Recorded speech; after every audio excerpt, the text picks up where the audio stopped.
如何操控一台仿真液压模型装载机啊？今天老沈就来带您一起看看怎么玩啊。这是它的一个遥控器。咱们主体啊，想要玩这个装载机的啊，咱们要先拥有一台主体，然后还要自备一块 3S 的锂电池啊。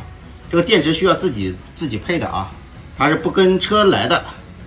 下面咱们给大家看一下啊，怎么操控。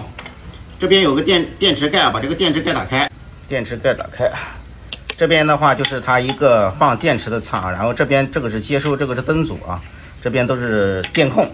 咱们把一块 3S 的锂电池啊，把它放进来，放进来以后把这个给插上。